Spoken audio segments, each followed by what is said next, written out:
Siang hari ini kami mau update situasi saja karena kemarin ada sesudah pasca Lebaran, tentu selama musim Lebaran yang cukup panjang terjadi berbagai kegiatan di geopolitik yang tentunya direspons terutama bagi market kita kan baru hari Selasa kemarin.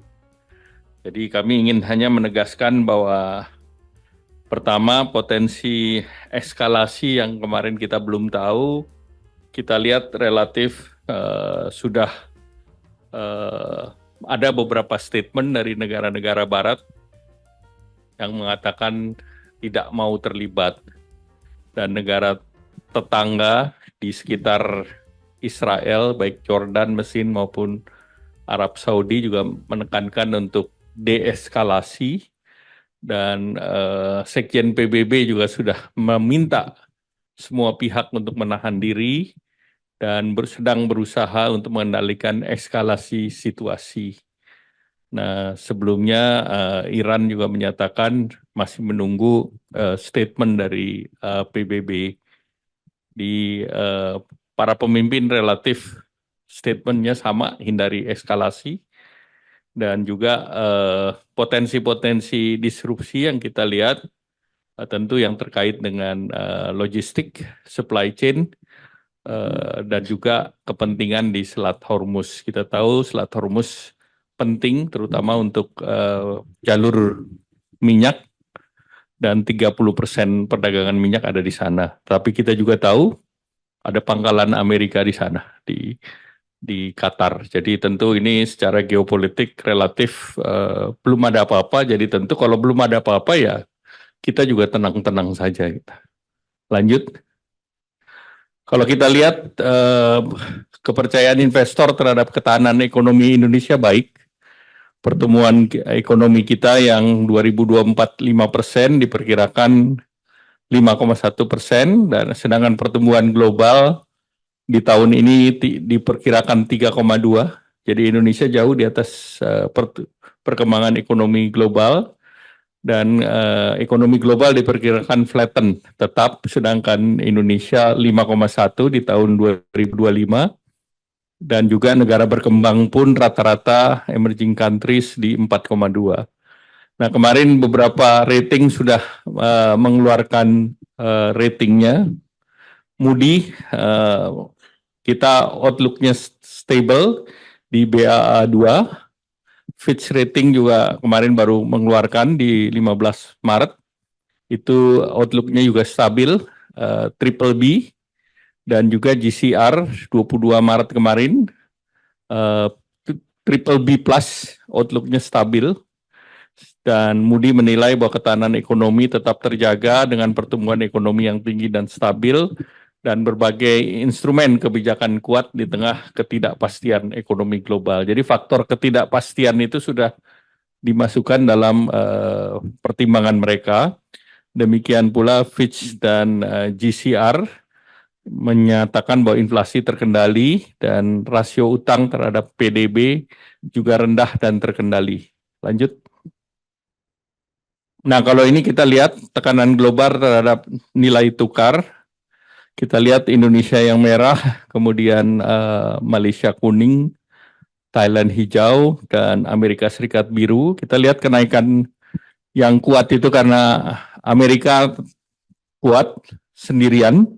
Kita lihat berbagai negara turun termasuk Indonesia, namun yang turunnya Indonesia tidak sedalam yang lain. Jadi kita walaupun turun, tetapi kita di atas daripada China, di atas Thailand maupun Malaysia. Jadi kalau dibandingkan peer country, relatif indeks dolar kita lebih aman. Lanjut. Nah, kalau kita lihat pasar saham, alhamdulillah kita masih positif. Hari ini pun positif. Kita lihat di atas kita adalah Amerika Serikat. Amerika memang ekonominya lagi kuat sendiri, capital marketnya lagi bagus sendiri, tetapi mereka masih belum mau menurunkan tingkat suku bunganya.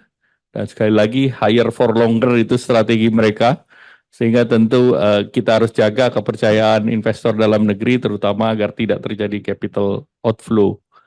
Dan kita lihat China maupun Malaysia di bawah daripada kita secara relatif. Lanjut.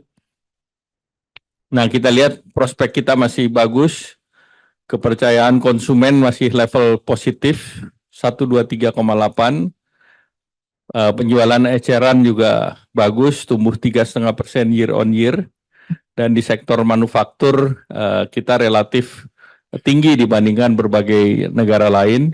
Kita PMI-nya di 54,2, bandingkan dengan negara lain, baik itu Malaysia, Australia, Perancis, bahkan Cina, angka PMI-nya di bawah kita.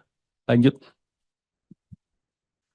Nah, kalau kita lihat inflasi relatif terkendali, kita berpengalaman dalam penanganan inflasi saat konflik Ukraine. Walaupun konflik Ukraine kita lihat secara keseluruhan inflasi kita masih terkendali. Tertinggi efek perang Ukraine-Rusia itu di 5,95, namun kita sekarang sudah relatif masuk di dalam range yang 22,5% plus 1%. Memang yang kita bergejolak adalah pangan, tapi penyebabnya adalah El Nino. Jadi sekali lagi pangan itu penyebabnya El Nino di bulan Juli sampai dengan Februari Maret ini. Namun kalau kita lihat pasca Lebaran, baik harga beras maupun minyak goreng sudah mulai flatten.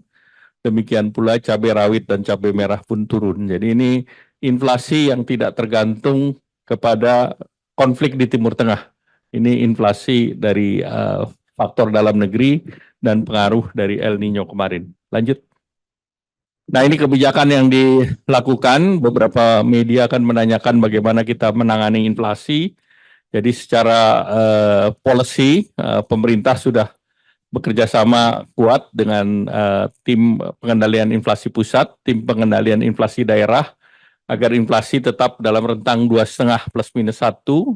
Jadi kebijakan moneter tentu yang stabilisasi nilai tukar dilakukan oleh BI dengan operasi-operasinya. Kemudian operasi moneter terhadap sekuritas rupiah, BI punya banyak instrumen. Kemudian fiskal tentu pemerintah optimalisasi APBN, APBD yang selama penanganan COVID kemarin itu juga menjadi shock absorber karena hit waktu Ukraine COVID itu hit yang paling tinggi dalam beberapa tahun terakhir. Harga komoditas naik, harga minyak naik, kemudian tentu inflasi terkait pangan beberapa diabsorb termasuk BBM. Yang walaupun kita ada penyesuaian di tahun 2022. Jadi subsidi kompensasi energi tetap diandalkan menjadi shock absorber, tidak seluruhnya di pass on ke masyarakat seperti yang kita lakukan. Kemudian anggaran ketahanan pangan, SPHP, bantuan pangan kemarin sudah dijalankan, termasuk BLT mitigasi risiko pangan masih disiapkan, kemudian pengendalian inflasi daerah dan optimalisasi APBD terkait dengan BTT. Nah, pengendalian inflasi juga kita punya 4K, yaitu keterjangkauan harga. Ini juga melalui SPHP, bantuan pangan, perlinsos, subsidi, dan kompensasi energi. Ketersediaan pasokan itu cadangan beras pemerintah dijaga 1,2 juta ton setahun, kemudian pembiayaan KUR, penyediaan pupuk subsidi, kemudian juga distribusi antar daerah, penghasil dan pengguna, jadi kerjasama antar daerah penghasil komoditi pangan dan negara provinsi yang membutuhkan, dan juga orkestrasi melalui komunikasi kegiatan yang terkait dengan TPID.